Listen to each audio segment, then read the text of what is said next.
Muchas gracias. Buenas noches a todos y a todas. Iniciamos este nuevo módulo para ustedes. Agradecido también por la invitación Confunde.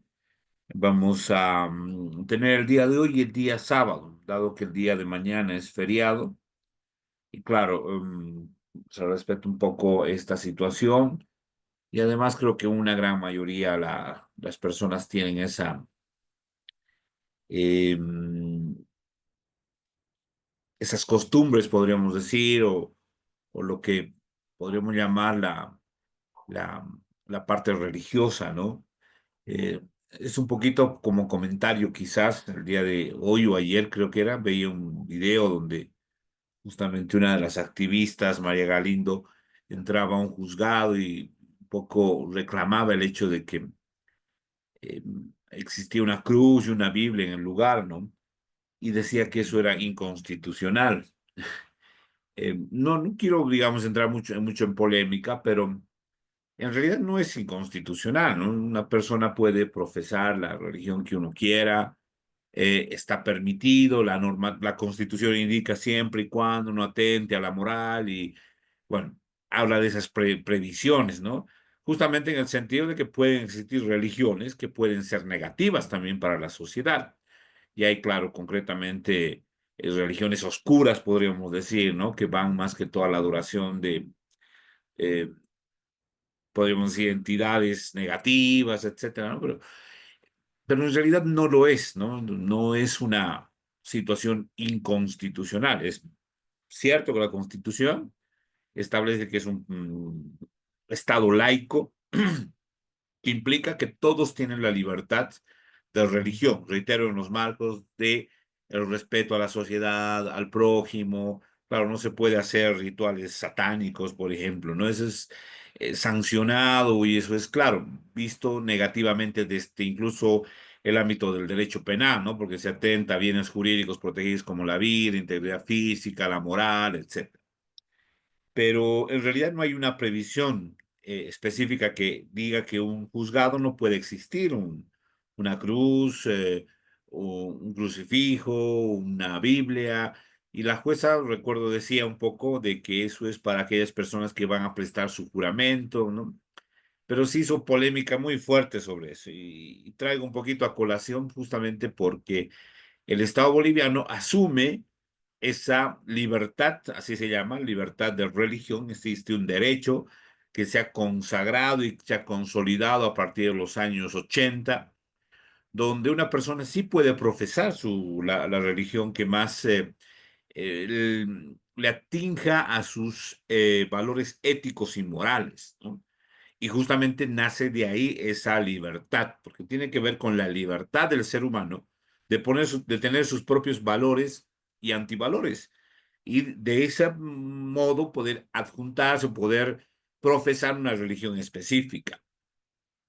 Em, y traía a colación justamente por lo que mañana es el día viernes, ¿no? Y el día viernes, claro, en el Estado boliviano existe esa libertad de religión, pero sí en una gran mayoría somos católicos, somos, digo, porque creo que la mayoría tiene esa religión y creemos en una situación histórica, una situación que conlleva ese ritualismo, esa sensación de querer recordar algo que es parte, ¿no? De la propia religiosidad y la propia, incluso moral, ¿no? Y yo considero, y es una apreciación personal, perdóname que entremos un poquito en apreciaciones personales, que la religión también ayuda mucho a poder generar líneas de conducta, ¿no? Últimamente los jóvenes no tienen, yo siempre digo eso, ¿no? No tienen miedo a nada, ¿no? Ni a la normativa, ni a la autoridad, ni a una religión. Y creo que nosotros, digamos, los que estamos entre los 40, 50, obviamente personas mayores a esa edad, tienen esa sensación, ¿no? De decir, si soy malo, va a ocurrir algo malo. Si existe una actitud negativa de mi parte contra el prójimo, entonces va a haber una repercusión. Y como que uno también se frena, ¿no? A generar situaciones negativas en contra de la sociedad. Entonces, eso como un poco de introducción para poder observar que el Estado sí asume y más bien respeta el derecho a la libertad de religión y uno puede profesar la religión que más le convenga o específicamente a sus aspectos morales y éticos, ¿no? Y en Bolivia se ha dado la objeción de conciencia a partir de los años 90 justamente, cuando alguna religión impide que los miembros de esa religión puedan, por ejemplo, alzar las armas, ingresar al ejército. Se han planteado varias acciones de amparo donde se ha solicitado al Estado boliviano, en el marco justamente del respeto a la libertad de religión, no obligarles, ¿no?, a las personas, especialmente a los jóvenes, a poder acudir a un servicio militar. Y de ahí viene incluso una película, hay una película bastante interesante que está dentro de las películas religiosas, y uno por estas épocas dice, bueno, vamos a ver un poco películas religiosas, películas de Semana Santa, y hay una película que se llama Hasta el último hombre. Está inspirada justamente en un muchacho que tiene una religión. La religión le impide poder obrar negativamente contra el prójimo, es decir, lastimarlo, mucho menos matarlo, ¿no? Pero él tiene que, bueno, y se enamora de una enfermera y se da la situación de que él tiene que servir, bueno, ingresar al servicio militar justamente para conseguir un trabajo, ¿no? Y está claro en esa planificación de su vida, y finalmente ingresa al servicio militar y él dice, no voy a agarrar un arma porque mi religión me lo impide, no, no me lo permite. Y entonces la tropa, los comandantes lo empiezan a tratar muy mal, lo castigan, lo sancionan, lo llevan al calabozo, etcétera, porque él no quiere agarrar las armas, ¿no?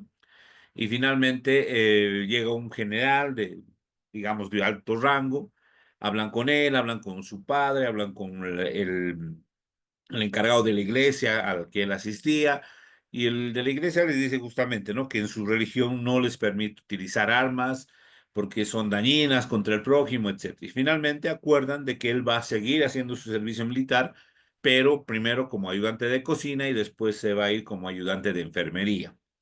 Y finalmente, cuando está como ayudante de enfermería, hay que recordar que la película se da eh, dentro de la Segunda Guerra Mundial, pero post a lo que Alemania se había rendido. Es decir, hay un punto neurálgico donde Alemania se rinde, se menciona que Adolfo Hitler se asesina junto a su esposa Eva Braun, y ahí es donde terminaría la Segunda Guerra Mundial, ¿no? Pero no, el frente de batalla se va a dar hacia el lado de Estados Unidos, hacia el Pacífico, entre Estados Unidos y Japón. Entonces, Estados Unidos está combatiendo con Japón, y entre esos combates es que justamente lo llaman al muchacho, ¿no? Y dice, tienes que ir con tu tropa, tienes que ir como ayudante de enfermería. Y entonces se dan los combates y el muchacho, como es ayudante de enfermería, empieza a rescatar a los heridos, los empieza a curar, los lleva de un lugar a otro, y básicamente rescata, si no me equivoco, alrededor de 19 o 20 personas, ¿no? Soldados heridos. Entonces le dan una condecoración muy alta por salvar vidas. Y el mensaje más o menos llega a ese nivel, ¿no? Que en una guerra sí te pueden condecorar por ser, entre comillas, un buen asesino, ¿no? Una buena persona que ha combatido y ha matado más enemigos, pero también por salvar vidas, ¿no? Ese es el mensaje. Entonces, el día de mañana hay un feriado, se respeta y nosotros no vamos a pasar clase y vamos a pasar clase directamente el día sábado a las 14:00, ¿no? A las 2 de la tarde. Justamente por esa situación, ¿no? Que en la mayoría sí tenemos esa estrecha relación con la religión. Muchos podríamos refutar un poco, ¿no?, el tema de la propia esencia de un Estado plurinacional. Y esto es como un comentario también. Yo cuando trabajaba con pueblos indígenas del altiplano en La Paz, estoy hablando de Chirapaca, estoy hablando de, por el lado de Pucarani, Santa Ana, había un lugar donde me gustaba bastante ese lugar, ¿no? Está entre del Alto como a 2 o 3 horas, ¿no? uno quería, o al menos yo pensaba de que el ámbito religioso era diferente, ¿no? Las costumbres y todo aquello. Y yo le preguntaba justamente a las autoridades indígenas de ese lugar, por ejemplo, ¿qué hacían en carnavales, no? Uno charla, digamos, después de una clase, y dice, no, vamos a ir a chayar las casas, a los árboles, a las piedras, etcétera, ¿no?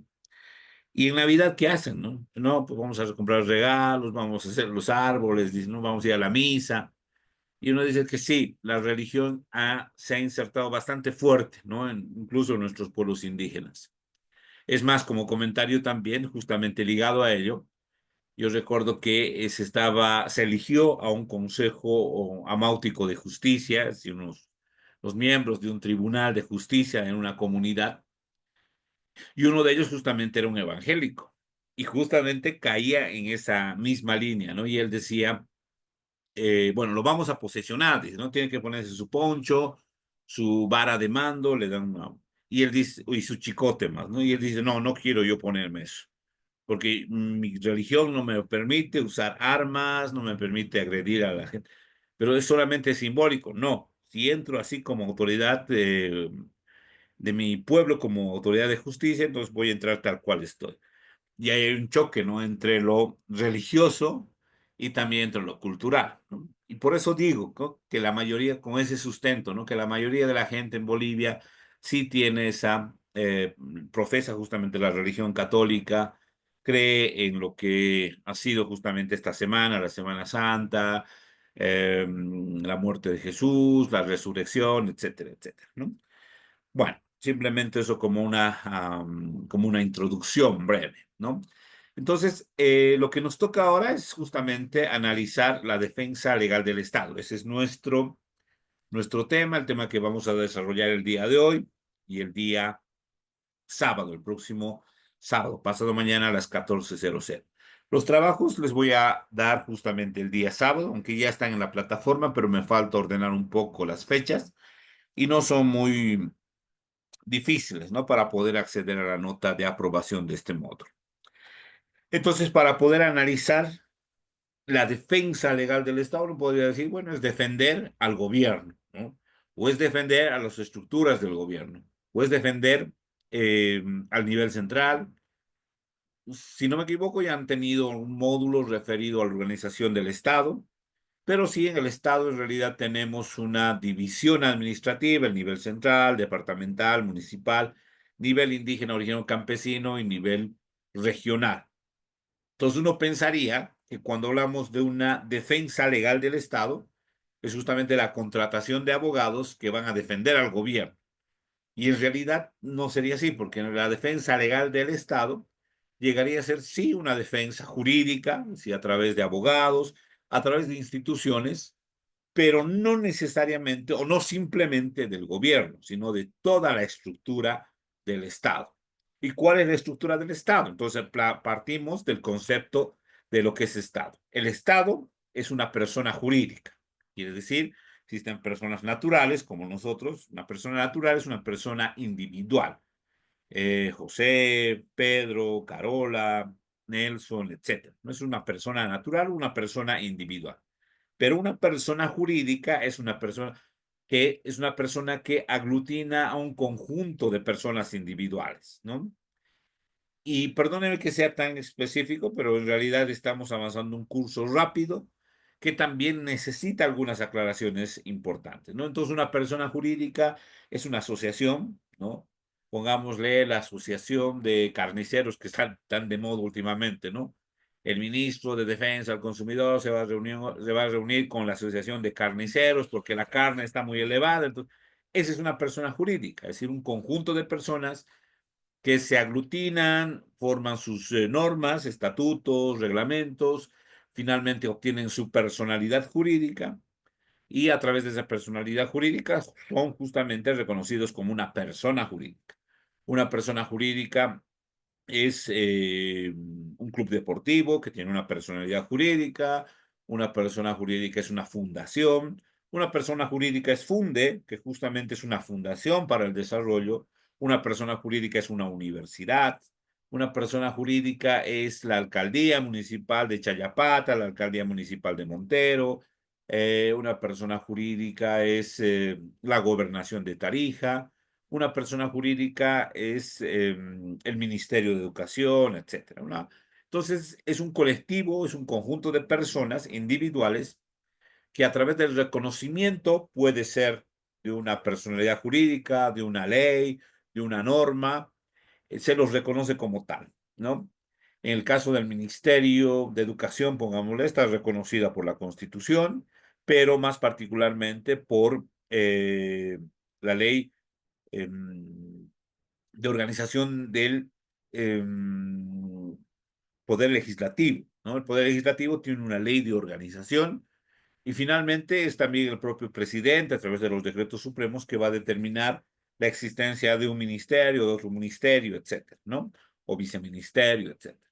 Entonces, el Estado es una persona jurídica, porque en realidad ante el mundo estamos reconocidos como una persona jurídica, en realidad como el Estado plurinacional de Bolivia, y ponemos el ejemplo claro, ¿no? Cuando uno quiere, bueno, cuando el Estado boliviano quiere sacar un préstamo, por ejemplo, del BID, de Venezuela, de China o de cualquier otro país, lo que hace es presentarse como una persona jurídica. Somos el Estado plurinacional de Bolivia. ¿Y dónde está reconocido ello? En la Constitución. La Constitución establece que Bolivia es un Estado plurinacional, ¿no? Por lo tanto, Bolivia acude al Fondo Monetario Internacional, al Banco Mundial, como una persona jurídica llamada Estado Plurinacional de Bolivia. Entonces, el Estado es una persona jurídica y esa persona jurídica está formada por quienes, ya decíamos hace un momento, por una colectividad de personas individuales, por Pedro, por Juan, por Carlos, por María, etcétera, ¿no? Por los residentes de La Paz, por los residentes de Oruro, por los residentes en Yayagua, etcétera. Y esas personas o esa comunidad política está sentada en un territorio. Tiene un territorio que conlleva unas fronteras específicas, en el caso boliviano, las fronteras que tenemos, Perú, Chile, Argentina, Paraguay, Brasil, ¿no? Son nuestras fronteras. Entonces, dentro de ese territorio está justamente el Estado. Entonces, el Estado podríamos denominarlo, ya, perdón, y posteriormente a ello, determinado y organizado soberanamente, porque en realidad, cuando nace Bolivia a la vida republicana en 1826 con la Constitución, y aquí hay una aclaración, y el otro día justamente hablaba eso con algunas personas, y claro, este año se recuerda el bicentenario, ¿no? Pero el bicentenario tendríamos que tomarlo en cuenta a partir de la creación, o más bien de la decisión soberana de formar un Estado, porque recién el año 1826 se va a dar la Constitución. Quiero ejemplificar con esto, ¿no? Entonces, un niño nace, perfecto, ¿no? Nace, pongámosle hoy 17 de abril. Desde este momento es reconocido, ¿no? Como persona. Y sacamos su certificado, pongámosle que mañana es feriado, aunque hay, ¿no? Atención en algunos registros civiles, pero pongámosle que los padres no tienen el tiempo y lo reconocen o lo llevan al registro civil el día lunes, que es factible. Y uno podría decir que el reconocimiento de ese niño jurídicamente es a partir de la obtención de su certificado de nacimiento, pero en realidad sí ha nacido el día de hoy, ¿no? Algo así sucede con el Estado boliviano. El Estado boliviano nace o se toma la decisión en 1825 de que vamos a hacer o vamos a consolidar un Estado. Y en ese momento no había nombre, ¿no? Porque en realidad lo único que se discutía es si vamos a estar del lado del Bajo Perú, del lado de Argentina, o vamos a consolidar un nuevo Estado. Lo que hicieron fue un nuevo Estado.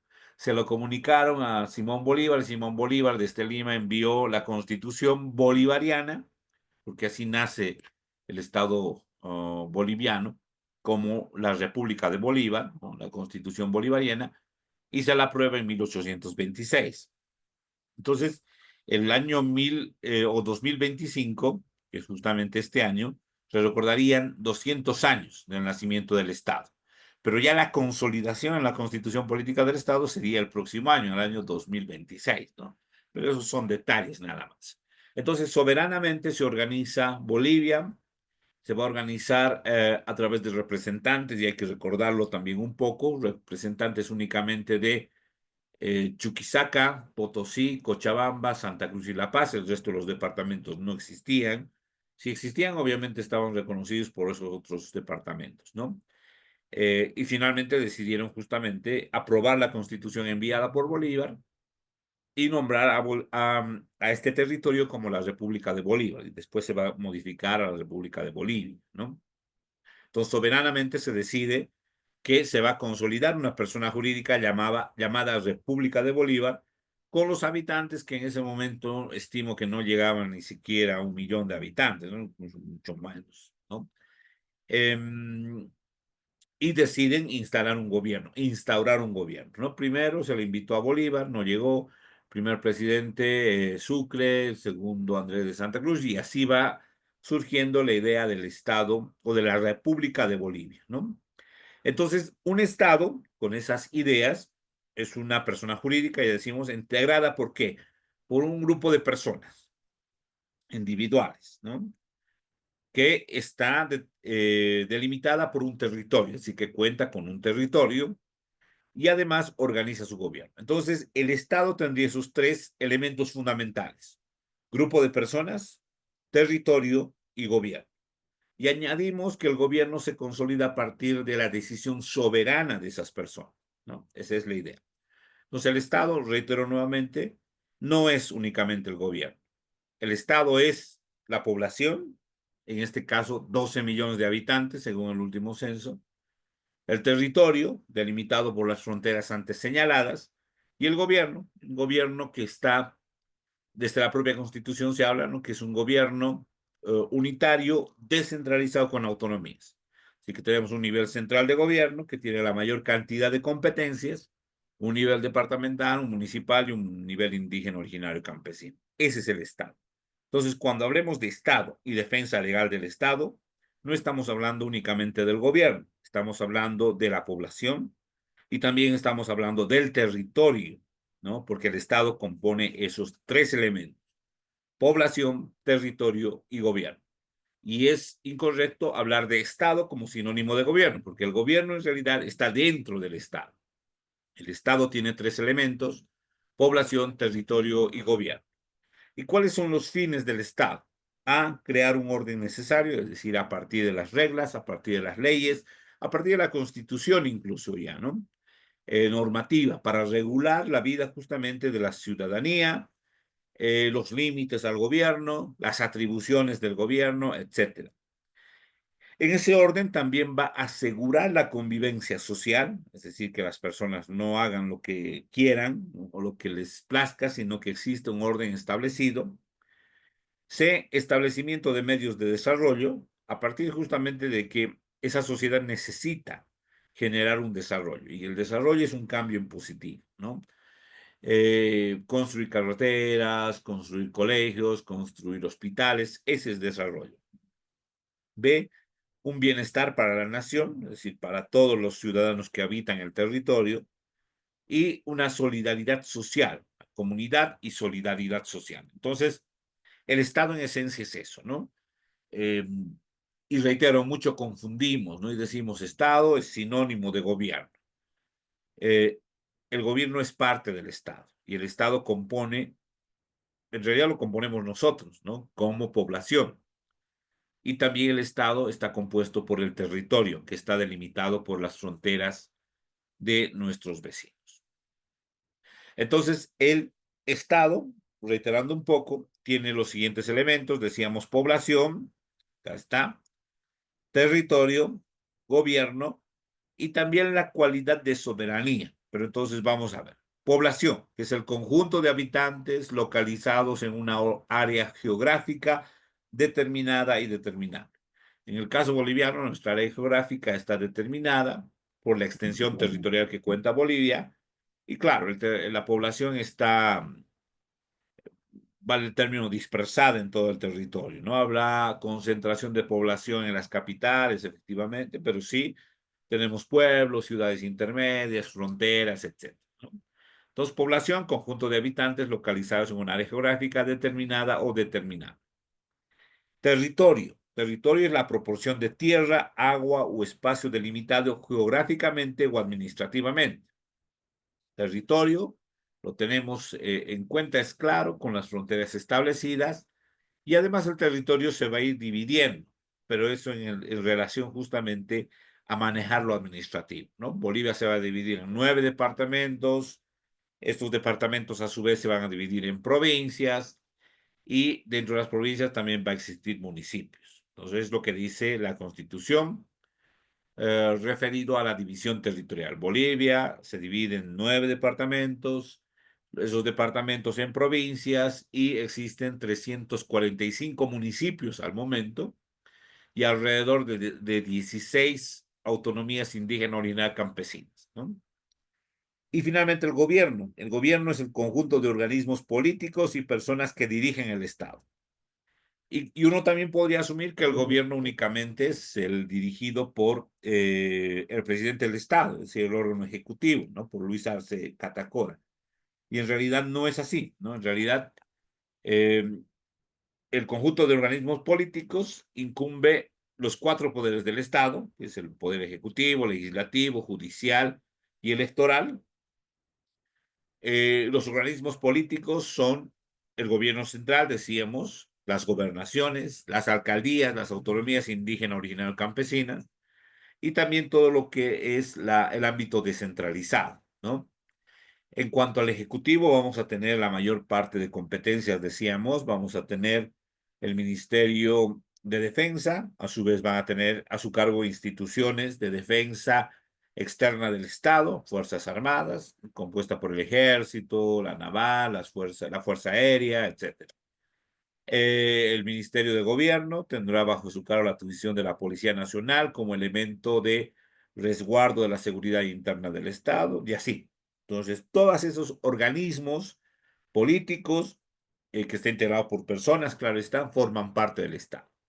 Incluso las universidades forman parte del Estado porque el Estado asume la educación gratuita a partir de un derecho que está en la Constitución Política del Estado. Y dentro de esas instituciones vamos a tener una institución nueva en Bolivia, que es justamente la Procuraduría General del Estado, que es un elemento importante para la defensa legal del Estado. Y vamos a conocerlo a continuación. Y finalmente tenemos la cualidad de poder del Estado, que sería la soberanía, que permite autodeterminarse, autogobernarse libremente, sin injerencia de poderes extranjeros, países ajenos, etcétera, ¿no? Recuerdo bien que habíamos visto con ustedes el derecho internacional público y en ese módulo habíamos hablado justamente de esta soberanía, ¿no? Que en muchos casos el Estado boliviano asume dar un poco de esta soberanía a organismos internacionales. Pero en esencia los estados intentan regularse y autodeterminarse libremente, ¿sí? Sin injerencias foráneas. Pero en algunos casos sí, especialmente en materia de derechos humanos, el Estado asume o reconoce más bien la competencia de organismos internacionales para defender los derechos de los ciudadanos, como la Corte Interamericana. Vamos a tener la Organización Internacional del Trabajo, que es justamente un organismo dependiente de la ONU, etcétera, ¿no? La UNESCO, la OMS, etcétera. Pero en realidad lo que se quiere o lo que se intenta con el término de soberanía, que es parte del Estado, es que el Estado dirija sus relaciones internamente sin intromisión de otra país u organismo externo. Eso es lo que se quiere, ¿no?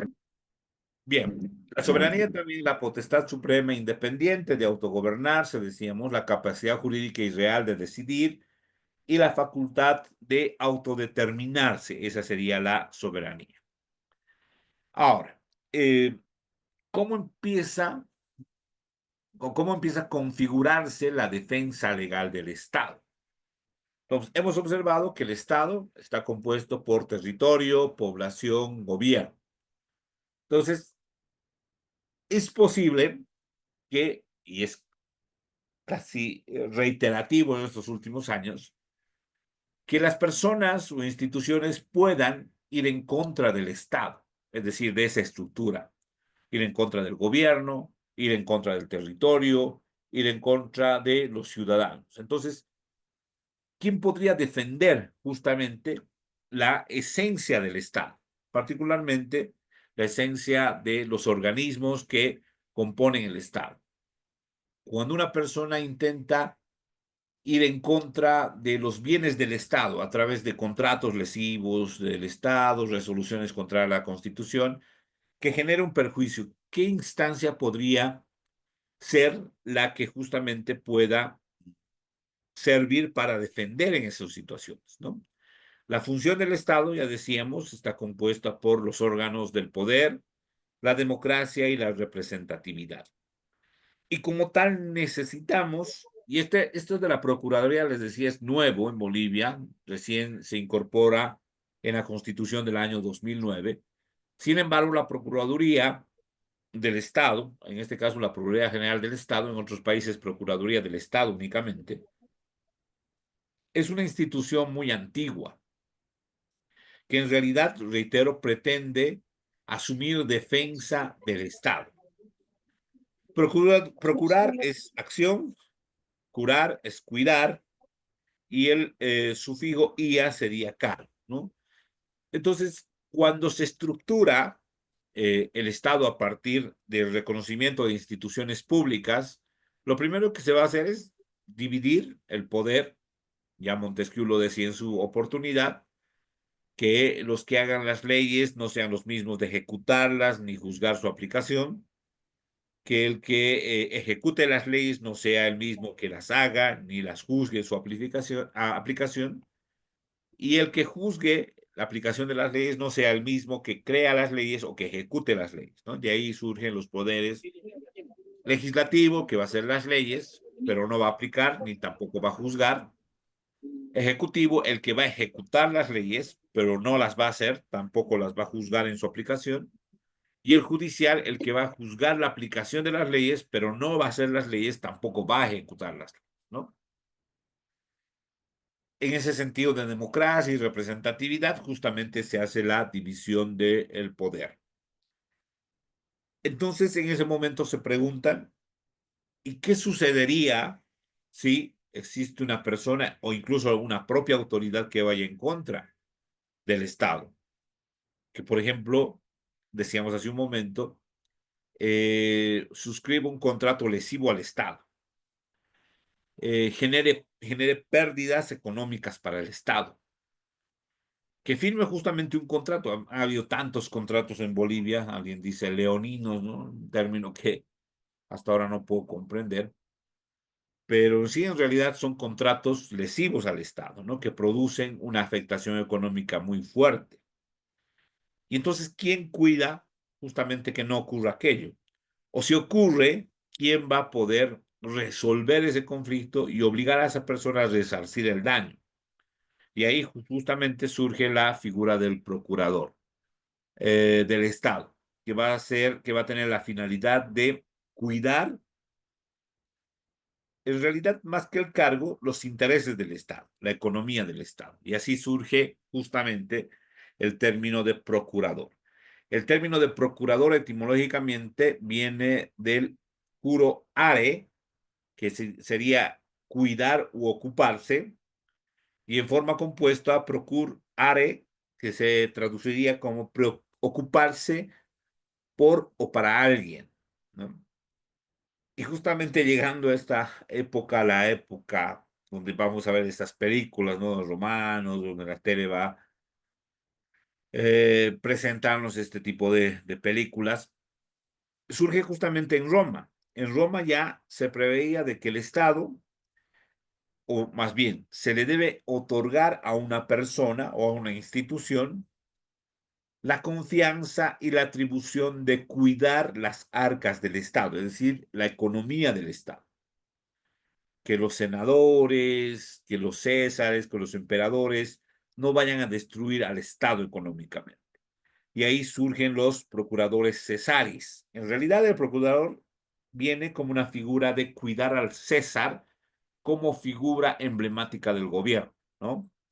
El procurador cesaris está encargado de la administración de la cosa pública. Hay que entender que en el Imperio Romano ha habido una especie de subida y bajada, ¿no? Entonces, llega un punto donde el Imperio Romano se va expandiendo de tal forma que las recaudaciones del Imperio Romano en realidad llegan a tener ribetes muy altos y muchas veces esa administración no podía ser delegada o no podía asumirla el propio emperador. Y para ello delegaba una persona que pueda cuidar justamente a la administración de la cosa pública. Y ese sería el procurador Cesares. Entonces, en un primer momento, la defensa legal del Estado, en realidad del imperio en este caso, ¿no? De una organización política, surge más que todo como proteger y ser una especie de apoyo para el emperador. Esa es la figura del procurador Cesares. Está encargado de administrar la cosa pública, de que se gaste lo adecuado, de que existe un presupuesto, etcétera, etcétera, ¿no? Posterior a ello van a existir los procuradores advocat fisci, que en realidad ya serían recaudadores para cobrar multas, hacer confiscaciones y ejercer acusación de los delitos públicos.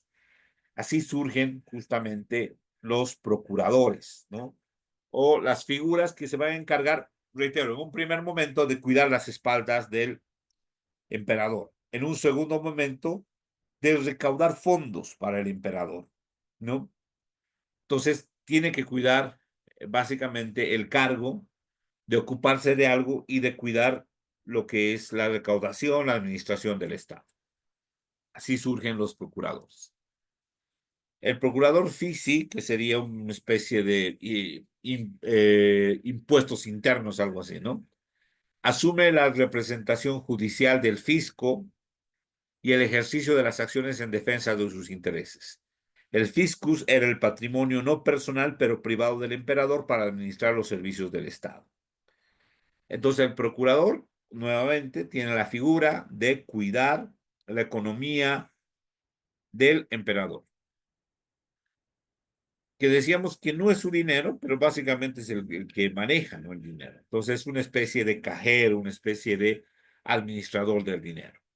En la Edad Media, el procurador eh, es un representante de la iglesia en todos los juicios, con un papel a su vez de administrador de los negocios temporales elegidos por el obispo y más tarde por el rey. Entonces, la figura del procurador siempre va a ir en esencia de proteger los intereses, primero, bueno, en realidad de las autoridades, primero del emperador, después de la iglesia, del obispo y finalmente del rey. Es cercano, ¿no? Es cercano a la administración pública, tiene confianza por parte de la autoridad y básicamente administra los recursos del Estado. ¿Alguien podría decir que es una especie de ministro de Economía? Sí, es algo similar, ¿no? Cuando ya veamos más adelante el procurador del Estado, claro, se amplía el ámbito de su actuación, ¿no? No solamente va a cuidar al emperador, al obispo o al rey y su economía, sino va a cuidar la economía de todo el Estado, porque la figura del procurador es esa, cuidar la economía del Estado. En Francia, el procurador asumió la función de defender judicialmente la corona por ser colaboradores versados en derecho que guiaban a los designados por el rey o los señores feudales para administrar justicia. Entonces, la figura del procurador ya en Francia se va a convertir más en una especie de eh, fiscal, pero fiscal en el ámbito del derecho penal, ¿no? Estamos hablando del Ministerio Público. Entonces, la figura del procurador siempre va a tener esa idea, la idea de precautelar los intereses primero del gobierno, a partir del emperador, del obispo, del rey, y segundo, del Estado en su conjunto, es decir, de la población. Y como decía, son versados en derecho, son designados por el rey para administrar justicia dentro de los señoríos feudales. Así en un primer momento nacen los procuradores, ¿no? La función del procurador fue la defensa de los intereses económicos y fiscales. De allí viene luego el nombre de Ministerio Fiscal. De procurador pasó a ser Ministerio Fiscal o, si se quiere, Ministerio de Economía. Al Ministerio Fiscal le corresponde acusar ante la Asamblea del Pueblo los delitos que pongan en peligro a la sociedad. Por tanto, en América se mantienen reunidas el Ministerio Público, las funciones de defensa y representación de la hacienda pública. Ahora, acá hay una aclaración muy importante, ¿no?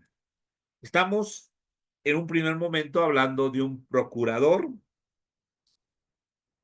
en este caso una persona natural únicamente, ¿no? Ya después vamos a tener una persona jurídica, que primero va a cuidar los intereses del emperador en cuanto a su economía. En un segundo momento va a cuidar los intereses del gobierno, también en su economía, y en un tercer momento va a cuidar los intereses de la sociedad y también más ligado en cuanto a la economía. Entonces, el procurador en un primer momento va a tener dos figuras que después se van a dividir. Una figura que va a ser la de una especie de ministro de Economía, porque va a cuidar y administrar los recursos del gobierno. Y cuando ya asume la protección de la sociedad, se va a convertir en un ministerio público, es decir, la fiscalía que va a interceder por los ciudadanos y acusar ante los jueces a aquellas personas que vayan en contra del pueblo a través de acciones u omisiones que correspondan ser tipificadas. Entonces, la Procuraduría en un primer momento reúne esas atribuciones, las atribuciones de un ministerio de Economía y un ministerio público. Ya con el tiempo se van a dividir. Entonces, no es incorrecto hablar de que el Ministerio de Economía de un Estado y el Ministerio Público, como lo conocemos actualmente, eh, tienen una esencia específica de cuidar al Estado. El Ministerio de Economía en cuanto a la administración de los recursos públicos y el Ministerio Público en cuanto a los intereses de la sociedad. Y claro, cuando uno habla de defensa legal del Estado, y cuando habíamos dicho que el Estado también lo son los ciudadanos, entonces estamos hablando de que el Ministerio Público también forma parte de la defensa legal del Estado. Y en el caso boliviano, la Procuraduría General del Estado también forma parte de la defensa legal del Estado. Entonces, está claro de ese modo, ¿no? Reitero, cuando uno habla de la defensa legal del Estado, no únicamente se va a remitir a la Procuraduría General del Estado, sino también al Ministerio Público. Pero en esencia el Ministerio Público va a tener su propia identidad, podríamos decir, ya más que todo en el ámbito penal. Pero sí, cuando ustedes observen, por ejemplo, en las acciones de defensa, en las acciones de inconstitucionalidad o en cualquier procedimiento, cuando un juez determine remisión de antecedentes al Ministerio Público, por ejemplo, pongámosle una acción de amparo constitucional donde se ha dado un proceso administrativo por la ruptura de un contrato, ¿no? Pongámosle entre la alcaldía municipal de Santa Cruz y una empresa constructora X, y el Tribunal Constitucional observa de que en ese proceso existe irregularidades, ¿no? Lo que va a hacer es remitir al Ministerio Público con el fin de precautelar los intereses del Estado, en este caso de la alcaldía que forma parte del Estado, ¿no? Y el Ministerio Público tendrá que asumir las acciones a través de los tipos penales que van a proteger un bien jurídico que es el interés en realidad del Estado, ¿no? El interés del Estado. Estamos hablando de su economía, de los bienes, etcétera, ¿no? Entonces, eso es lo que va a suceder. Y por otro lado, también se pueden remitir antecedentes a la Procuraduría con el fin de que la Procuraduría también pueda evaluar y interceder para que se pueda recobrar ese dinero si es que existe una afectación económica al Estado. Y de manera indirecta, ¿no? También está la Contraloría, porque la Contraloría también es parte de la defensa legal del Estado. Aunque no tiene jurisdicción específica, sí es una institución coadyuvante, porque la Contraloría va a emitir indicios de responsabilidad, sea administrativa, ejecutiva, penal o civil. Y a partir de ello, las autoridades jurisdiccionales, si es en el ámbito penal, también el Ministerio Público, asumirán una actuación específica. Y si es relacionado a los bienes y recursos del Estado, la Procuraduría General del Estado también tendrá su actuación en ese proceso, ¿no? Pero en Bolivia, ¿cómo nace? ¿Cómo nace la defensa legal del Estado? No vamos a entender, ¿no? Que 1826 en Bolivia vamos a tener una procuraduría, vamos a tener un ministerio público consolidado, mucho menos una contraloría. Por lo tanto, el artículo 60 de la Constitución, y así nace en Bolivia el control, podríamos decir, del Estado o la defensa legal del Estado, le va a dar una atribución o atribuciones específicas a la Cámara de Censores. Creo que en su momento habíamos hablado, pero lo vamos a reiterar. Bolivia, cuando nace a la vida republicana, nace con tres cámaras, ¿no? El órgano legislativo, o el Congreso de la República se llamaba, está integrado por tres cámaras. La Cámara de Diputados, la que conocemos ahora, la Cámara de Senadores y la Cámara de Censores.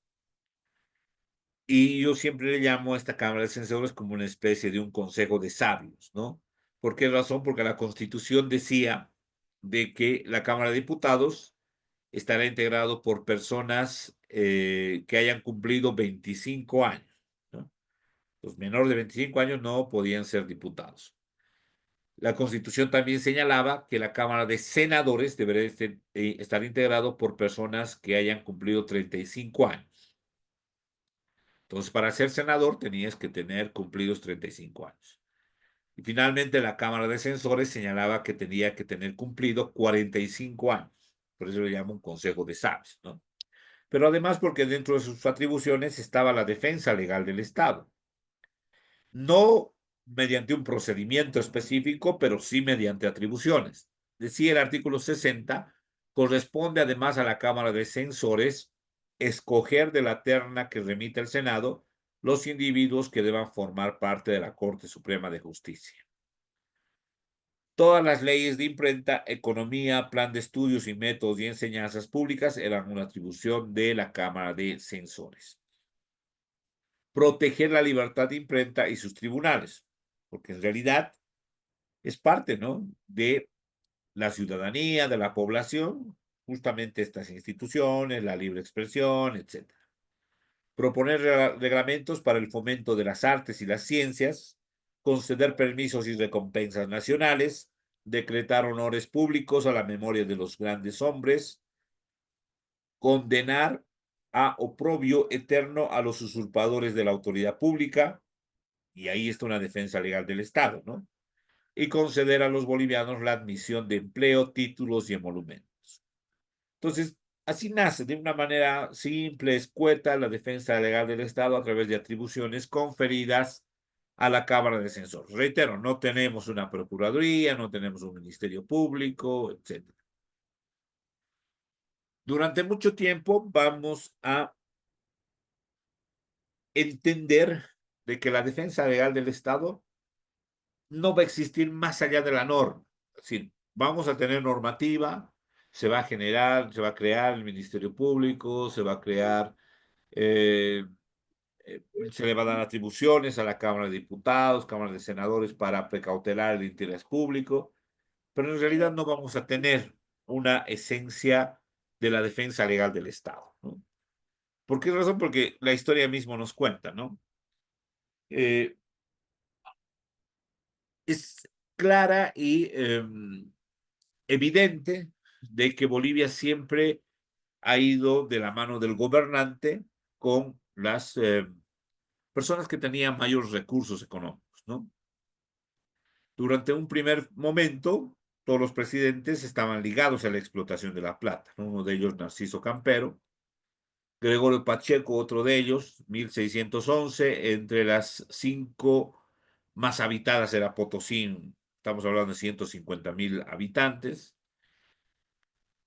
1825, 10,000 minas olvidadas son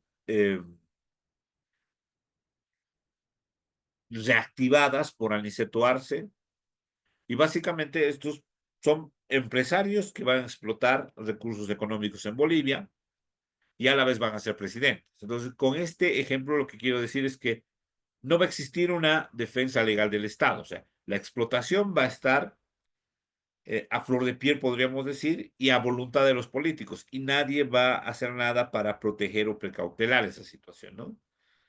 Estamos diciendo de que estos eventos nos van a dar a entender de que no va a existir una defensa legal del Estado. Va a haber un cambio, ¿no? En cuanto a la explotación de la plata, se va a transformar a la explotación del estaño, cuando entre 1865 a 1900 va a haber el descubrimiento de la plata en California, entonces no van a necesitar la plata boliviana, pero además existe un mayor uso del papel moneda en todo el mundo. Pero va a llegar la invención, el uso del hojalata, para la cual va a ser necesario justamente el estaño, y las empresas automotrices van a requerir mayor cantidad de estaño, ¿no? Estaño, aluminio, y de 1865 va a caer la explotación de la plata, y claro está la comercialización, y en 1900 va a subir la explotación y la comercialización del estaño. Y ahí nuevamente Bolivia se va a ver con otro escenario donde la realidad nos va a decir de que no va a existir una defensa legal del Estado. Va a haber una representatividad del Estado, pero nadie va a asumir una defensa del Estado. De ello mismo vamos a tener una explotación importante en nuestros recursos naturales, porque una esencia de la defensa legal del Estado es precautelar nuestros intereses, ¿no? Dados justamente en la explotación de recursos naturales, minerales, etcétera, ¿no? Pero como los empresarios son los dueños y los empresarios además son los que van a manejar el Estado, pues difícilmente va a haber un control y mucho menos una defensa del Estado. Y de esa manera vamos a tener una especie de saqueo, ¿no? De nuestros recursos naturales, de nuestra economía, etc. Habíamos visto en derecho internacional público que hay un caso de Antenor Patiño, y justamente el papá de Antenor Patiño, Simón Iturri Patiño, es uno de los empresarios mineros de estaño, de explotación de estaño más importantes en Bolivia, que además va a tener una incidencia muy fuerte en el gobierno, ¿no? Si quisiera, hubiera podido ser presidente las veces que hubiera querido, pero él, podríamos decir que por debajo manejaba el Estado, ¿no? Prueba clara de ello era justamente que en el caso Antenor Patiño, el Estado boliviano promulga una ley donde señala que el ciudadano boliviano puede casarse en Bolivia o casarse en otro territorio sin ninguna restricción. Y es una ley justamente acomodada, Simón y Patiño, es decir, no hay una defensa legal del Estado. Además de ello está Carlos Aramayo, Mauricio Hochil, que van a tener eh, incidencia en los partidos, ¿no? Todos de ellos partidos republicanos, Aramayo español, Hochschild alemán español, y el único boliviano que podríamos decir que dejó alguna herencia o dejó alguna situación como herencia, podríamos decir, para el Estado boliviano fue Simón y Patiño, aunque no es mucha, no tenemos una fundación Simón y Patiño en Cochabamba y bueno, que tiene algunos convenios con universidades extranjeras, ¿no? Pero más allá de eso, o sea, no existe una defensa legal del Estado, ¿no? Igual, ¿no? Decíamos hace un momento el manejo que va a tener eh, Simón y Patiño, desde el 42, con Germán Busch, Carlos Blanco Galindo, Hernán Siles, siempre va a estar ligado a los gobiernos republicanos y siempre va a tener intereses. Y básicamente los gobiernos, si se quieren, no le van a molestar, ¿no? No van a decir que hay un recurso económico, etcétera. Pero aquí nace un poco la necesidad de tener una defensa legal del Estado, porque cuando Bolivia ingresa a la política de nacionalización o de aprovechar los recursos del Estado para el Estado, es que vamos a tener las primeras grandes situaciones negativas, ¿no? Juan Lichin Oquendo está ahí en la fotografía. Hernán Siles Suazo y Víctor Paz Estensoro, después de la Revolución del 52, comienzan a hablar de la necesidad de nacionalizar las minas, ¿no? Que esas minas pasen a propiedad del Estado. Y eso es tan por eso es tan importante, creo yo, la constitución actual, ¿no? Porque la constitución anterior no hablaba nada de ello, ¿no?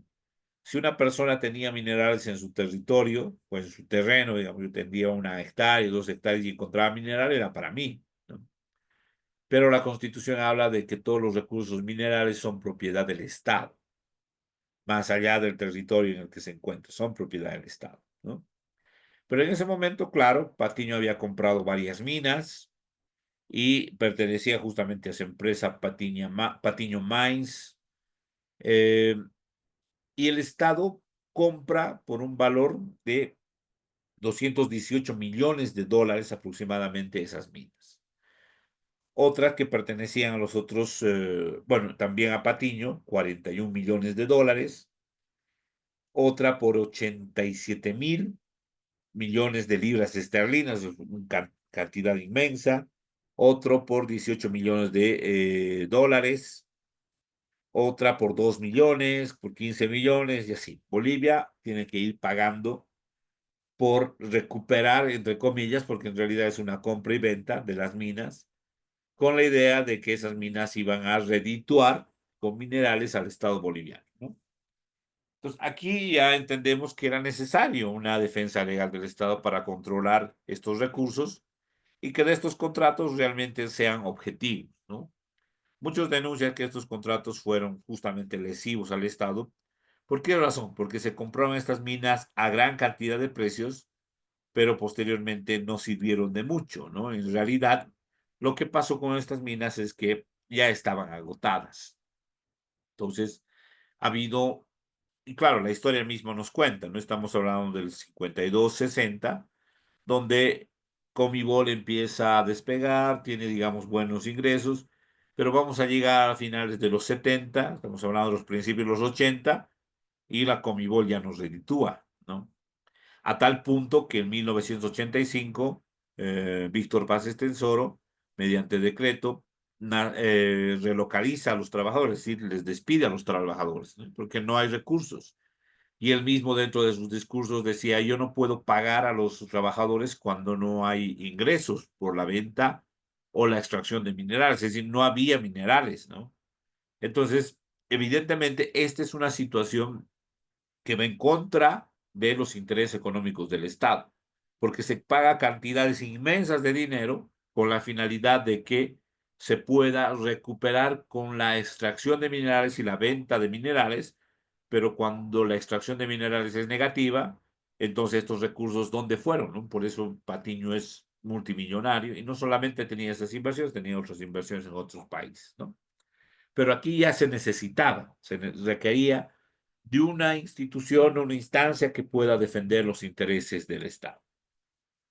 Pero no fue únicamente en ese caso, también se dio en la nacionalización del petróleo de 1937. En 1930, bueno, 1915 aproximadamente, Bolivia va a descubrir que tiene petróleo en el sur de Bolivia, justamente, ¿no? La Constitución, entre 1880 y 1921, señalaba que es atribución del Poder Legislativo aprobar o desechar los tratados y convenios de toda especie. Y justamente el año 1920 el gobierno firma un contrato para la exploración, perdón, en zonas petroleras con la compañía estadounidense Richmond Levering, que sería subsidiaria de la Standard Oil, y en 1922 la empresa transfirió su contrato a la Standard Oil de Nueva Jersey. En 1934 la empresa se negó a apoyar al país durante la guerra del Chaco. Ellos están operando en esa región, ¿no? Y es más, la historia nos comenta de que esta empresa, la Standard Oil, tenía ya negociados con Argentina para la explotación de petróleo y también la comercialización de petróleo a ese país. Por ello es que Argentina no apoyó a Bolivia, al contrario, apoyó a Paraguay para que la guerra del Chaco pueda salir a su favor. A esto se añadió el incumplimiento de contrato y la comprobada evasión de impuestos al comercializar ilegalmente petróleo crudo a la Argentina, y en 1936 se funda Yacimientos Petrolíferos Fiscales Bolivianos. Pues, ¿qué es lo que sucede? ¿Quién puede controlar al órgano legislativo esos contratos con una empresa extranjera? No existía una instancia, ¿no? ¿Quién podría controlar de que esa empresa extranjera que está explotando nuestro territorio pueda cumplir con los impuestos y cumplir con el contrato? Lo único que se tenía en ese momento era el ámbito judicial, ¿no? Como lo vamos a ver más adelante. Es decir, plantear una demanda administrativa, una demanda contenciosa administrativa del Estado el, eh, contra la empresa que está incumpliendo el contrato, ¿no? El 13 de marzo de 1937 se declaran caducas las concesiones del Standard Oil, es decir, les dicen hasta acá, ¿no? Como no nos apoyaste en la guerra del Chaco, entonces todos estos pozos petroleros vuelven a Bolivia a través de yacimientos. La nacionalización boliviana era la primera del continente, un ejemplo que seguiría en otros países como México y Ecuador. Pero esto de la nacionalización es tan peligroso como tan popular, ¿no? Porque claro, esas empresas consolidan derechos sobre territorios y sobre la explotación, ¿no? A través de contratos. Y el Estado es el que debe resarcir esos contratos y muchas veces se va a instancias internacionales. Se fue a un juicio contencioso administrativo. La Standard Oil, por la ruptura de ese contrato unilateral por parte de Bolivia, le pidió al Estado boliviano 50 millones de dólares. Y el Estado boliviano quería pagar 17 millones de dólares. Entonces se fue a un juicio contencioso administrativo que duró desde el 38 hasta 1942. Enrique Peñaranda era presidente en ese momento y la Corte Suprema de Justicia de Bolivia determinó no pagarle 50 millones al Standard Oil ni 17 millones, sino 1. Bueno, 1.750.000, 50 millones, bueno, 1.750.000 dólares, ¿no? Cerca de 2 millones. No era lo que esperaba la Standard Oil, ¿no? Eh, Cuando la defensa legal del Estado se asume a través de instancias consolidadas, claro, las instancias consolidadas muchas veces llevan la presión de la política, ¿no? Posterior a ello, y esta es una idea que nunca, bueno, un ciclo que nunca va a acabar, ¿no? En el tema de los minerales, en el tema de los hidrocarburos, va a seguir de manera cotidiana y cíclica, alguien diría, ¿no? Se va a repetir. Volvemos un poco. eh, el gobierno firma un contrato para la concesión de la explotación y exploración y explotación de petróleo con primero una empresa y después con la Standard Oil, ¿no? Como no nos da resultado, el 37 se hace la nacionalización del petróleo. ¿Qué quiere decir? Primero se le entrega a privados la exploración y explotación del petróleo, luego se crean yacimientos y es el Estado el que se encarga de la exploración y explotación del petróleo. Y eso nos cuesta 1.750.000 dólares, ¿no? Podría haber sido mucho más. Posterior a ello, se va a firmar un nuevo contrato, no está acá, con la Gulf Oil. La Gulf Oil, Bolivia le va a dar a la Gulf Oil la explotación del petróleo. Pero como la Gulf Oil tampoco está cumpliendo con los contratos, y Víctor Paz Estensoro en 1969 inicia su segundo mandato de gobierno, él promete justamente recuperar el petróleo, ¿no? Y se da la nacionalización del petróleo. La Constitución del 38 al 61 decía que el Poder Legislativo autorizará la enajenación de bienes nacionales, departamentales, municipales, universitarios y de todos los que sean de dominio público. Y bajo esa línea, en 1956, Víctor Paz Estensauro, mediante decreto supremo, autoriza a YPFB la firma del contrato con la Bolivia Oil, dependiente de la Gulf Oil Company, para la exploración, explotación, almacenaje y transporte exclusivo del área específica en campos hidrocarburíferos, ¿no? Entonces, primero se le da a la Standard Oil la explotación de petróleo privados, después lo recuperamos para que Yacimiento administre, después el 56 Víctor Paz del Sol le da a la Gulf Oil, empresarios privados, para que explote el petróleo. Pero el año 1969, y aquí ingresa justamente la figura del presidente, bueno, del ministro de hidrocarburos en ese momento, eh, Marcelo Quiroga Santa Cruz.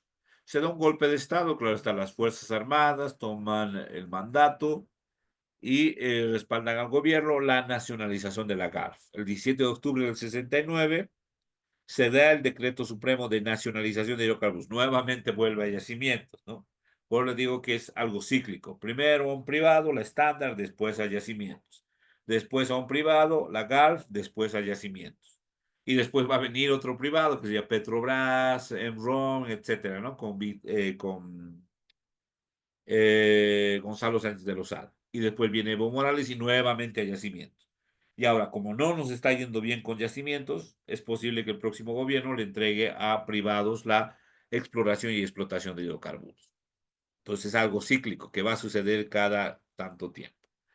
Entonces firma el decreto de recuperación, de nacionalización, justamente acá está la fotografía de Marcelo Quiroga Santa Cruz, y vuelve a yacimientos la exploración y explotación del petróleo. El 12 de marzo de 1972, el presidente Juan José Torres, mediante decreto supremo, aprueba y ratifica la minuta en la cual se garantiza la liquidación de cuentas pendientes con la GALF. A la GALF Oil se le va a dar 11 millones de dólares por justamente quitarle, ¿no?, la concesión de exploración y explotación de petróleo. O sea, en primer momento, casi 2 millones de dólares, después 11 millones y así.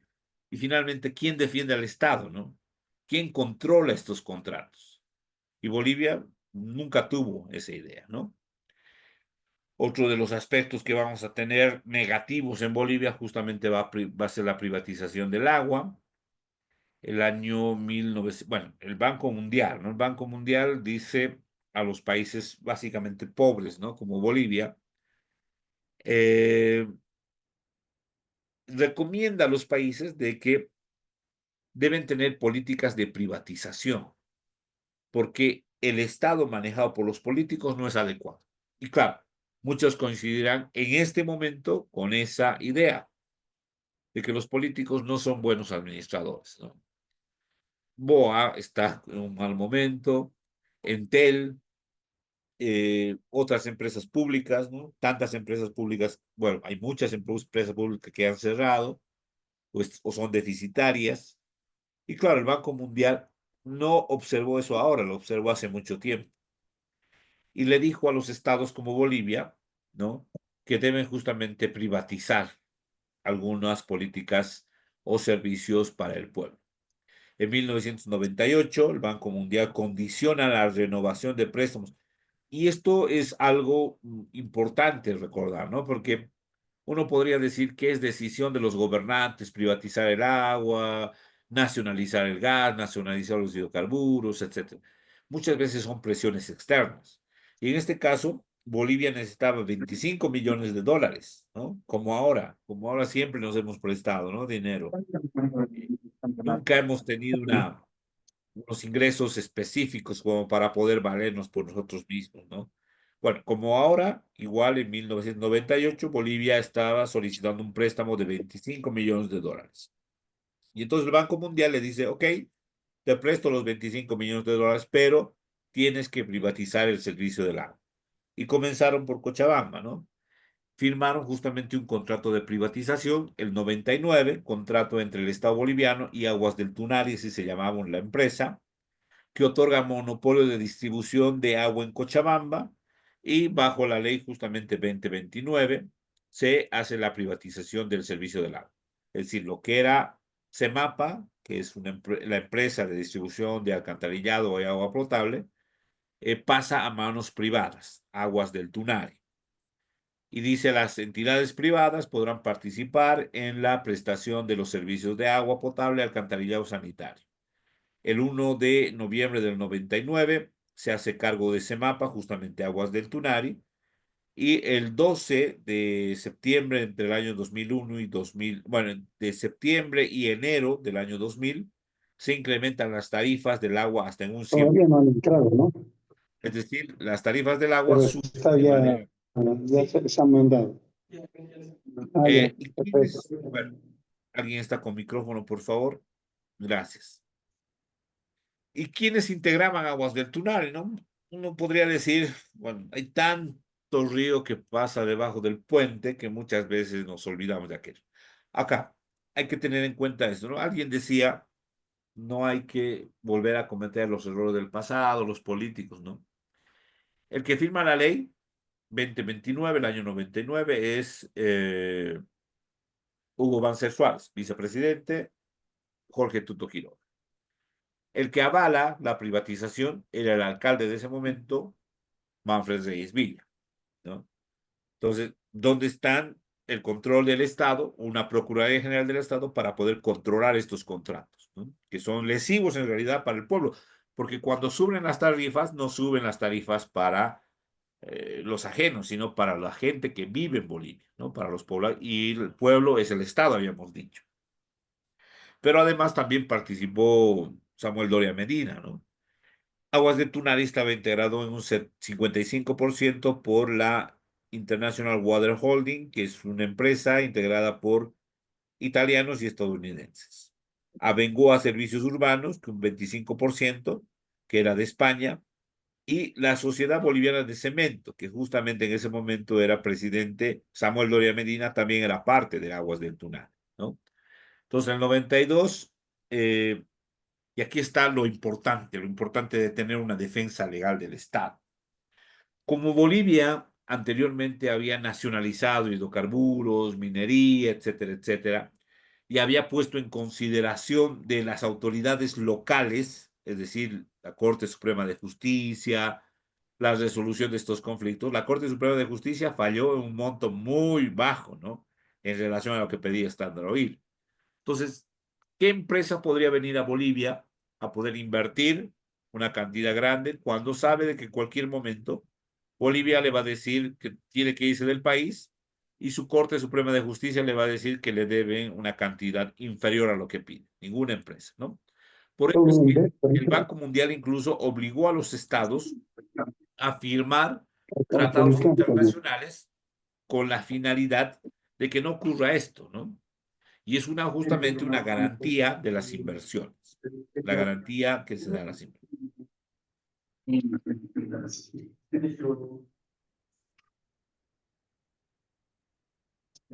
Las instituciones públicas han trabajado en su horario continuo.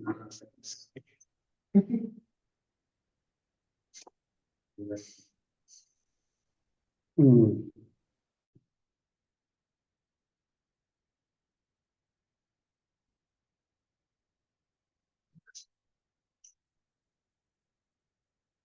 ¿A quién le toca hoy Bien, día? Marcelino, por favor, el No hemos micrófono. terminado Estamos esperando. todavía el tema salvación, ¿no?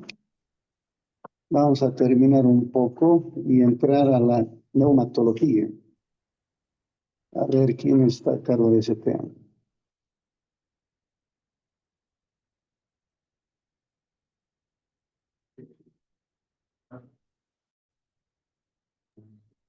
Bueno, mientras Marcelino no apague su micrófono, vamos a seguir acá, ¿ya? Por favor, que corte, ¿no?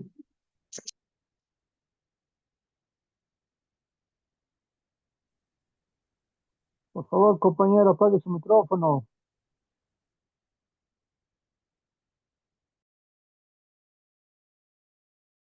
Bueno, vamos a continuar. Mil disculpas. Ya. Bueno, entonces decíamos que a raíz justamente de estas nacionalizaciones es que el propio Banco Mundial le va a obligar a Bolivia, le va a decir, si usted quiere, no solo a Bolivia, Ecuador, México, países que han seguido la línea, ¿no? De Bolivia de nacionalizar.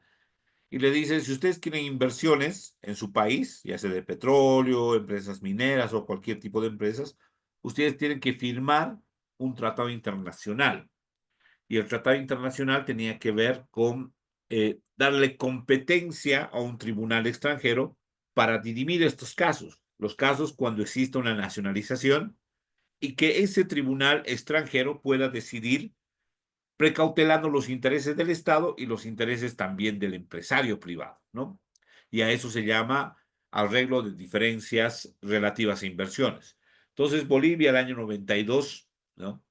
Firma un tratado bilateral de inversión para solucionar controversias por vía arbitraje obligatorio. Y el 91 Bolivia firma con el CIADI, que es el Centro Internacional de Arreglo de Diferencias Relativo a Inversiones. El 94 lo ratifica mediante ley y el 95 entra en vigencia. Entonces el 99 se da justamente la privatización del agua. Los cochabaminos no están de acuerdo, salen a las calles, hay muertos y finalmente el gobierno rompe con Aguas del Tunari. Y Aguas del Tunari dice, nosotros hemos firmado un contrato, hemos invertido, ¿no?, en la empresa y finalmente queremos ir a un arbitraje para que el gobierno boliviano nos pague la inversión que hemos hecho. Y ahí, claro, no teníamos especialistas en defensa legal del Estado, porque esta es una situación de defensa legal del Estado, porque están los intereses del Estado. Entonces, Aguas del Tunari, como tenía su domicilio legal en Islas Caimán, cambia de domicilio a Holanda y finalmente se presenta ante el CIADI. Y el CIADI resuelve de la siguiente manera. Bueno, primero la norma interna, ¿no? Bolivia dice todas las empresas en ese momento establecidas por la explotación, aprovechamiento o negocio en el país se considerarán nacionales y estarán sometidas a la soberanía, leyes y las autoridades de la República. El CIADI decía lo siguiente, de conformidad al artículo 59 de la Constitución Política de eso, aprueba y ratifica la adhesión del convenio sobre el arreglo de diferencias. Entonces tenía un valor superior. La sentencia constitucional 3106 declara constitucional porque versa sobre la aprobación de tratados y no del contenido. Entonces lo que se va a aplicar va a ser el tratado internacional y no la norma interna. Entonces en el CIADI, se va a ir justamente Aguas del Tunari al CIADI, el 91, como decíamos, Bolivia firma el convenio, lo ratifica, y el 2007 el Banco Mundial recibe por escrito la notificación con la denuncia al convenio del CIADI del Estado y surte efectos en 71 países. Pero el CIADI sí va a determinar de que la nacionalización, bueno, la firma del contrato con Aguas del Tunari por parte de Bolivia y después la ruptura del contrato provocaron justamente una lesión a los intereses de la empresa y le obliga al Estado boliviano a pagar un monto específico, ¿ya? El 2008 se crea una institución, bueno, acá, ¿no? Entonces, con esos antecedentes, nosotros vamos a tener que era necesario tener una institución que pueda proteger al Estado de estas situaciones, ¿no? Nacionalización, etcétera. Y Bolivia, el año 2008, ya con Evo Morales, mediante decreto supremo 29589, crea una institución especializada, el Ministerio sin cartera responsable de recuperaciones estatales. Entonces, esta institución o este ministerio sería una especie de procuraduría que después se va a consolidar en la Constitución Política del Estado. Hay que recordar que la capitalización de Fancesa, de Yoida Aéreo, de YPFB, justamente se le va a entregar los las cuotas de estas empresas a empresas privadas, ¿no? Y cuando Bolivia intenta recuperar, especialmente el tema de hidrocarburos, la nacionalización del año 2006, del 1 de mayo, recuerdo muy bien, es que estas empresas van al CIADI, al Centro Internacional de Arreglo de Diferencias Relativas a Inversiones del Banco Mundial, que Bolivia había ratificado, ya hemos dicho, el año 91. Entonces, ahí se van a resolver los conflictos. Y de todas maneras, vamos a tener una pérdida muy importante, ¿no? En el caso de Entel también, si no me equivoco, 6 millones de dólares. En el caso de yacimientos, también algunas empresas se les tuvo que pagar un monto muy grande, muy elevado. Pero nos damos cuenta en ese momento que es necesario tener una institución que pueda defender los intereses del Estado. En la Constitución, entonces, vamos a tener la defensa de la sociedad. El Ministerio Público tiene por finalidad promover la acción de la justicia, defender la legalidad, los intereses del Estado y la sociedad conforme lo establecido en la Constitución y las leyes. Decíamos que el Ministerio Público forma parte de la defensa legal del Estado en el ámbito de protección de los ciudadanos ante tipos penales, ante delitos que hayan sido, que necesiten de investigación y necesiten de el Ministerio Público para llevar adelante esas investigaciones, ¿no? Y también el defensor del pueblo, una especie de defensa de la sociedad, que el artículo 127 señala que el defensor del pueblo vela por la vigencia y el cumplimiento de los derechos y garantías de las personas en relación a la actividad administrativa de todo el sector público. Asimismo, vela por la defensa, promoción y divulgación de los derechos humanos. Y habíamos dicho que hay una instancia coadyuvante, que es la Contraloría General del Estado, que es esa instancia que va a determinar indicios de responsabilidad dentro del ámbito de la administración pública. Entonces, estas cuatro instituciones llegarían a ser parte de la defensa legal del Estado. Y habíamos dicho que el Estado compone el territorio, la población y el gobierno. Entonces, la Contraloría General del Estado tiene la finalidad de coadyuvar en la fiscalización y protección de los recursos del Estado en cuanto a la administración pública. Va a coadyuvar justamente emitiendo sus informes sobre indicios de responsabilidad que posteriormente podrán ser reclamados mediante la activación de procedimientos administrativos, civiles e incluso penales. El Ministerio Público, que también forma parte de la defensa legal del Estado, en este caso, en el componente de la defensa de la sociedad, ya que va a precautelar o va a representar a la sociedad ante situaciones que se configuren como delitos y va a ser la instancia que va a investigar y va a imputar, acusar a las personas que vayan en contra de la sociedad e incluso también del propio Estado, ¿no? A través de la instancia pública. Y la Defensoría del Pueblo, que justamente también es otra parte de la defensa de la sociedad, y decíamos que la sociedad es parte del Estado, ¿no? Y la Defensoría del Pueblo tiene la finalidad de precautelar, promocionar la defensa de los derechos fundamentales. Y a raíz de todo lo que hemos ido viendo referente a la, el incumplimiento de los contratos, el pago por las nacionalizaciones, el arreglo de diferencias en arbitrajes internacionales, la exigencia de las empresas de montos elevados de dinero, es que va a ser necesario, perdón, que Bolivia instaure una institución del Estado que pueda defender legalmente los intereses del Estado en esos ámbitos, ¿no? Ahora, la Procuraduría también va a actuar cuando se trate de eh, defensa legal del Estado referido a la vulneración de derechos ante el Sistema Interamericano de Protección de Derechos Humanos. También va a actuar. Entonces, la Procuraduría también va a actuar cuando revise los contratos, cuando pueda interceder como parte dentro de los procesos civiles o penales que tengan que ver con la afectación de los recursos económicos del Estado, etc. Entonces, estas cuatro son las instituciones importantes de defensa legal del Estado. Pero vamos a centrar nuestra mirada justamente en la Procuraduría General del Estado. ¿Ya? Bien, pero creo que hasta acá vamos a culminar, ¿sí? Mañana, bueno, perdón, el día sábado vamos a empezar con todo lo que tiene que ver con la Procuraduría General del Estado. Ya el día sábado directamente, que nos faltaría básicamente algunos puntos específicos. Hemos avanzado bastante rápido y creo que ese es un buen punto para poder también, ¿no? Darnos un poquito de descanso el día de hoy. Eh, si alguien tuviera alguna pregunta, por favor, con mucho gusto. Pregunta, bueno, bueno, acá hay una pregunta en el chat, ¿no? Cualquiera puede plantear una demanda al Estado por daño económico. Al Estado, la pregunta es con referencia al sobreprecio en todo, pero en toda compra que se realiza, ya sea de forma directa o por concurso de adjudicación. Un ejemplo, la compra de combustible, ya que es evidente que el Estado como tal puede comprar directo de fábrica o el productor, cosa que llegaría a costar el combustible en los surtidores 3 bolivianos. Bueno, tengo más o menos la idea de que va en la línea, ¿no? Del sobreprecio que se habla actualmente.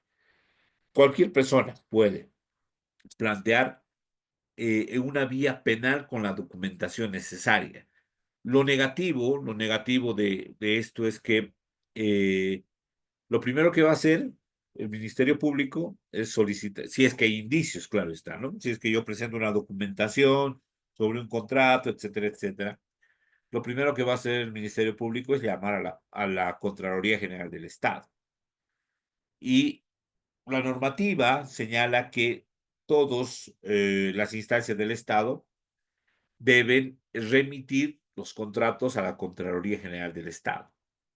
Y la Contraloría General del Estado tendría que hacer un informe. Y ahí está lo negativo, ¿no? Porque la Contraloría podría decir que no es evidente, etcétera, etcétera, ¿no? Pero sí, en cualquier procedimiento de denuncia por sobreprecios, por contratos lesivos del Estado, se requiere la participación de la Contraloría General del Estado en una instancia que va a determinar mediante informes si existe o no responsabilidades o indicios de responsabilidad en realidad, ¿no? Entonces, sí, cualquier boliviano puede denunciar. Reitero, lo negativo será que estará supeditada la denuncia a la documentación que la Contraloría General del Estado pueda presentar. Y ahí se podría abrir otro frente jurídico, ¿no? ¿Qué tal si yo tengo el contrato y la Procuraduría presenta otro contrato?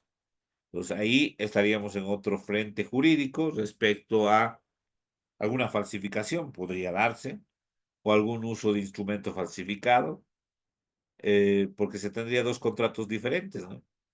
Entonces sí, es un poco difícil. Creo que la misma normativa ha previsto de que los bolivianos no podamos tener esta facilidad, a no ser que por la Contraloría podamos ingresar, ¿no?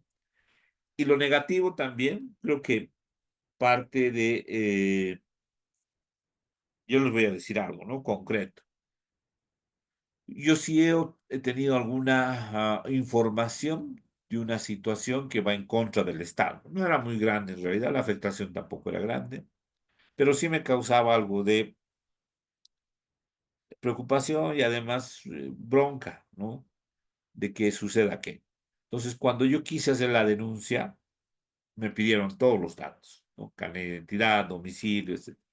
Y uno como que, bueno, en ese momento yo les confieso, ¿no? Yo decía, y tal vez me meto en más problemas. Lamentablemente, nuestro país está de esa manera, ¿no? Cuando en otros países las denuncias son anónimas. Y eso es un buen punto, ¿no? Porque cualquier persona puede tener miedo a las represalias que se pueda dar, ¿no? Más adelante por una denuncia. Pero si son anónimas y si se da curso, es que existe una justicia verdadera, ¿no? Que la Procuraduría o la Contraloría General del Estado están asumiendo su rol de fiscalización. Pero si te piden tantos requisitos, es como que le da más privilegio, preferencia a lo que está sucediendo, ¿no? Eh, Esto es lo mismo, ¿no? Ejemplo, compra de combustible. Sí, esto es lo mismo. Perdón, mil disculpas por no haber respondido antes, ¿no? Lázaro, Lima, muchas gracias. Bueno, no sé si alguien más tuviera alguna pregunta. Mucho gusto.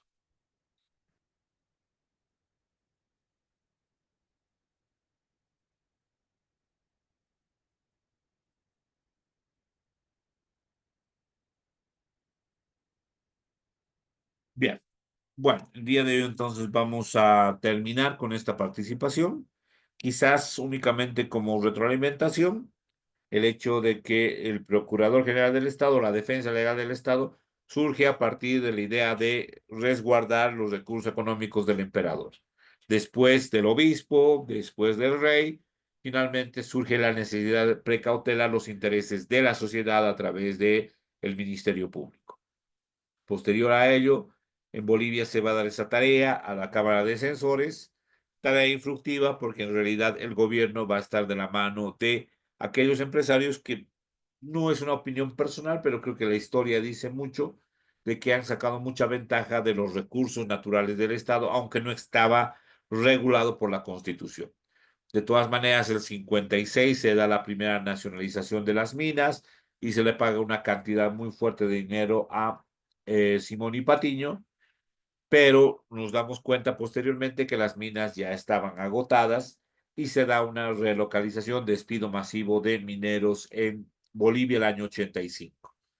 En el tema de los hidrocarburos, lo propio, primero vamos a tener la concesión de la explotación a la Standard Oil, el 32, el 34 revertimos ese contrato, por ello se paga algo así de $2 millones. Después nuevamente se le da a la Gulf Oil, viene la nacionalización en el 69 y se le paga casi $12 millones a la Gulf Oil por esa nacionalización.